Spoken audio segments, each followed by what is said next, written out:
Saya yakin rilek wali di Bang Pak Rektor. Saya yakin itu. Karena wali itu lebih dekat Allah. Sehingga orang dulu itu saya ulang lagi ya, ada satu kearifan namanya hidup itu apa? Hidup itu adalah cari sebanyak mungkin supaya hidup itu tidak tergantung pada banyak hal. Jika misalnya cara berpikir orang-orang modern itu sebenarnya banyak orang-orang ilmuwan yang nggak ngagumi Amerika. Bukan karena angkuh ndak. Untuk mempertahankan kebesaran negara sebesar itu, kebutuhan listriknya besar, kebutuhan tentaranya besar, kebutuhan apa?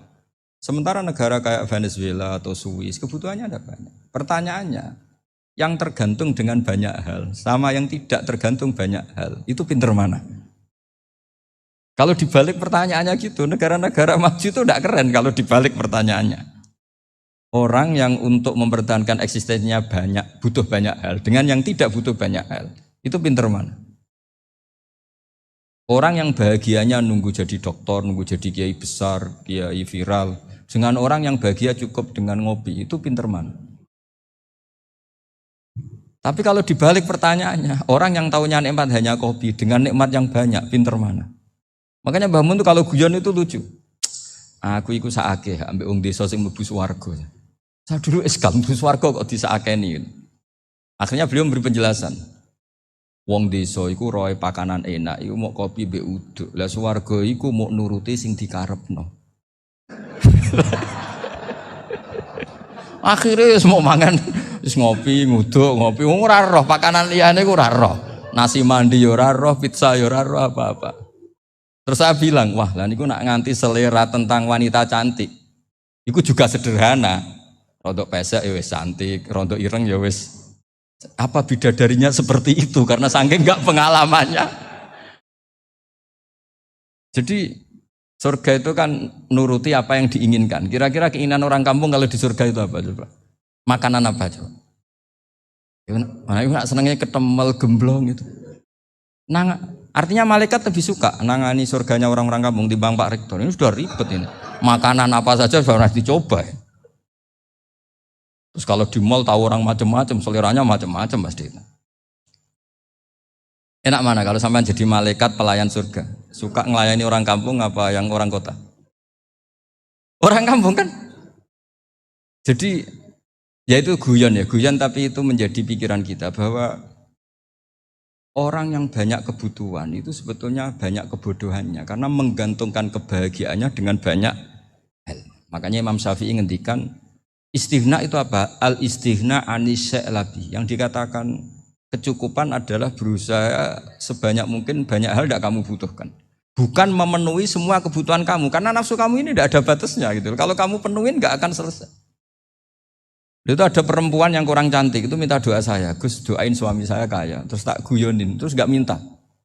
Kalau suami kamu kaya, yang pertama dirubah itu apa? Rumah Gus, supaya rumah saya bagus. Kedua apa? Mobil, supaya mobil saya bagus. Nanti yang dievaluasi itu kamu. Mobil bagus, Alphard, rumah mewah, istrinya kamu pasti itu dievaluasi. Langsung nggak usah sudah gini aja kan. Jadi pertama yang dievaluasi itu kaya itu coba kalau suami kaya itu yang dievaluasi pertama rumah ya, rumah ganti. Setelah itu apa? Mobil. Kira-kira berikutnya akhirnya sudah Gus nggak jadi.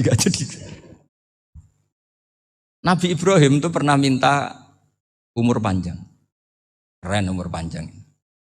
Sama Allah nggak dijawab. Datang orang tua gitu mertamu ke Nabi Ibrahim, terus disuguhi dikasih kurma. Apa itu? Kok kurma apa? Anggur yang sudah matang sekali, sudah dimakan. Setelah dimakan meler keluar lagi, dimakan lagi meler lagi. Terus Nabi Ibrahim masuk lagi ke kamar. Ya Allah, doanya tak cancel. Nanti kalau saya tua kayak itu. Jadi Allah itu gak jawab langsung tapi ngirimkan itu. Akhirnya ya Allah gak jadi. Nanti takut itu. Saya pernah ngalami jadi kiai tadi ada ibu-ibu ya gak pati cantik lah. Suaminya tuh miskin sekali. Minta doa saya supaya kaya. Bareng tak kasih pertimbangan itu udah gak usah gak jadi itu. Jadi itu kearifan. Tapi kearifan ini harus kita tanamkan. Saya gak bisa membayangkan Indonesia yang besar ini andai kan gak ada qanaah. nerimo ing pantum. Coba sekarang ada Covid. Andai kan Indonesia tuh kayak Prancis. Beberapa kali punya tamu orang yang hidup lama di Prancis, bahkan dapat istri orang Prancis. Itu dulu gak begitu mencintai Indonesia. Tapi setelah di Prancis 2 tahun, wah Indonesia hebat. Di Prancis tuh kata dia kalau cerita, semua kebutuhan masyarakat itu dibebankan ke negara. Apa saja minta negara, apa saja nyoal negara. Sementara Indonesia, coba kalau Indonesia mengalami seperti ini kok tidak ada konaan, rimo ing pantum, bisa kios Indonesia. Orang miskin nyalahkan negara, kelaparan nyalahkan negara, apa saja. Ini barokahnya dididik kiai, jogeman nyalahno wong liya. Urip pun romo ing pandum, diame. Sampai gak ngerti kalau Covid. Banyak tuh orang-orang kampung itu, orang lugu-lugu itu. Mbah niki saking Covid, salam ning Covid, muga-muga umure panjang. Dikira Covid itu nama orang yang ahli sosial itu. Mbah niki dana saking Covid. Matur nuwun sampekno salamku muga-muga umur panjang. Bingung kan yang nganterin ini. Ini gimana yang mau menjelaskan? Memang enggak paham. Ribet kan. Tapi saya pastikan bahwa dengan keadaan seperti ini kita bahagia, kita stabil, itu jelas barokahnya kalimat tadi, moto tadi atau pegangan hidup tadi. Makanya disebut al-ibarat qutun li'ailatil mustami'in, bahwa redaksi atau kata-kata atau pegangan atau filosofi hidup, apalah namanya itu adalah penyemangat. Penyemangat. Karena kata-kata ini memang luar biasa. Ketika sahabat perang demi kebenaran, zaman itu ya pasti benar karena yang dibela Nabi. Dulu itu kan enak zaman Nabi, yang dibela mesti benarnya, musuhnya mesti salahnya. Jika dulu itu memang harus tegas. Kalau sekarang mau tegas gimana? Yang kamu bela tidak mesti benar, musuhnya tidak mesti salah. Ribet kan kalau misalnya saya tukaran sama Pak Rektor, kamu mau bela mana kan bingung. Saya tidak mesti benar, saya tidak Nabi. Pak Rektor apalagi tidak mesti benar lagi kan? Ribet kan? Jadi kalau kita mau perang sekarang itu mau pede gimana? Enggak. Makanya banyak ulama sekarang tuh mau tegas tuh gak berani karena ya banyak hal yang abu-abu lah wilayahnya, misalnya pilihan presiden atau pilihan bupati, pilihan menteri. Kamu mati-matian bela itu, yang kamu bela tidak mesti benar, musuh kamu tidak mesti salah. Misalnya pilihan bupati, wah ini kabupaten ini baik kalau bupatinya ini, yang satu bilang ini, terus tim suksesnya kamu tanya, kamu yakin? Ya tidak juga. Lah kenapa semangat? Kan saya botohnya paling alasannya ya itu aja, bukan yang lain. Beda dengan zaman Nabi, Nabinya mesti benar, Abu Jahalnya mesti salah, kan enak aturan mainnya jelas. Singkat cerita dalam perang itu banyak sahabat yang ngalami luka, ngalami apa gitu. Kemudian curhat ke Nabi, ya Nabi gara-gara derekkan jenengan, ngikuti jenengan saya harus ngalami seperti ini, seperti ini. Ngiranya orang itu diapresiasi sama Allah keluarnya itu. Ternyata sama Allah gak diapresiasi. Malah diturunkan ayat intakunu ta'lamuna fa innahum ya'lamuna kama ta'lamun wa tarjuna minallah malah yarjun. Kalau kamu sakit karena perang, orang-orang kafir itu ya sakit. Itu saja berani padahal demi kekafiran. Wa tarjuna minallah malah yarjun. Padahal kamu punya nilai lebih yaitu berharap kepada Allah yang mereka tidak punya. Saya jadi kiai itu ya kadang mangkel. Karena yang benci ya benci, yang seneng itu ngel-ngel loh kayak Pak Bejo. Jadi semuanya ribet. Nah iya, yang benci ya ganggu, yang seneng ya ganggu, tambah nemen. Seribet. Tapi kalau sudah ingat bandar narkoba, mereka berhadapan dengan polisi, kadang ditembak karena kesalahannya terlalu fatal. Antar persaingan mereka juga bisa tembak-tembakan karena merebut pasar narkoba. Itu saja mereka berani. Kok kita yang jadi kiai kadang dicium tangannya, dihormati gak berani, hanya takut apa ya musibah-musibah kecil lah, atau problem-problem kecil. Nah iya kalau kita bandingannya gitu. Kalau kamu mau tahajud kedinginan, itu masih nanti dihisab Allah itu gitu. Maling ayam itu keluar malam-malam, hanya dapat ayam. Itu gak takut dingin. Ya gak takut digebuki masa. Kamu mau tahajud aja takut dingin. Makanya nanti hisabnya orang soleh itu nanti dijajarkan orang dolim. Terus diperbandingkan. Wah itu habis kamu kalau itu.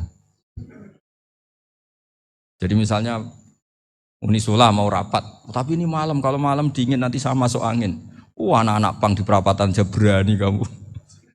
Kalau sudah perbandingannya gitu tuh ribet kita nanti. Makanya itu kalimat itu moto atau filosofi hidup. Sehingga diulang lagi nasihat itu. Iyam saskum korhun fakodu masal koma korhum mislu. Kalau kamu kena luka, orang-orang yang nggak benar juga akan kena luka. Itu aja berani demi ketidakbenaran. Masa kamu demi kebenaran enggak berani? Akhirnya orang itu, ya itu kalimat, itu heroik. Makanya kita ini penting ya, makanya tadi himne Unisula dimulai kalimat thayyibah. Karena kalimat ini yang menjaga kita kalimat ini. Misalnya tentang Tuhan. Kenapa orang Islam imannya kokoh seperti ini, termasuk yang sudah hidup di Amerika, di Australia, di mana-mana. Itu ya barokahnya ajaran atau barokahnya kalimah. Saya sebut kalimah saya pakai bahasa santri.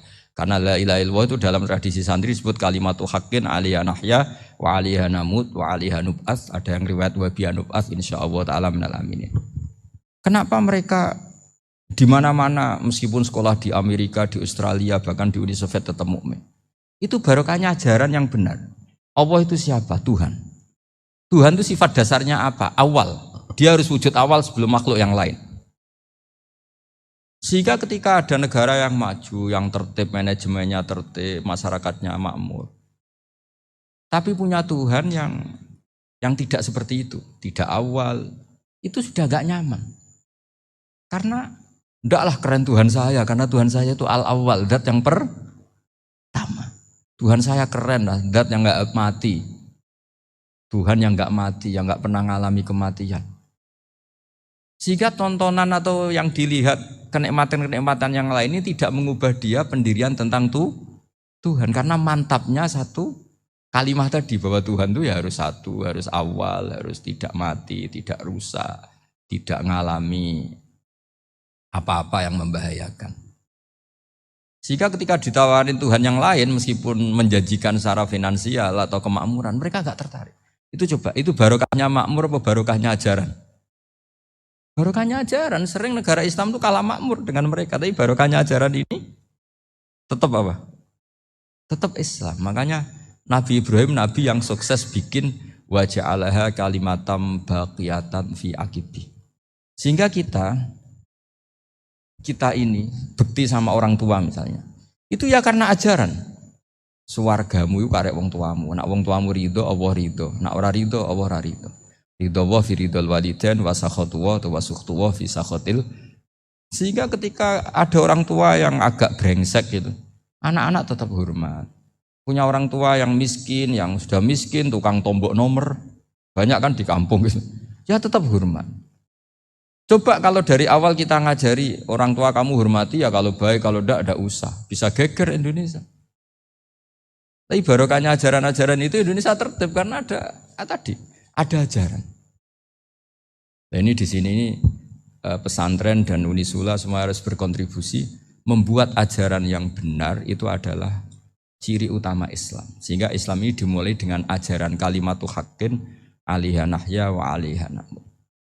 Sehingga kita tenang seperti ini. Saya ini termasuk kiai yang tenang. Meskipun kata orang banyak saya ini kiai besar, tapi termasuk kiai yang paling tenang. Termasuk yang paling tenang. Karena saya ini pakai mazhab orang-orang hebat.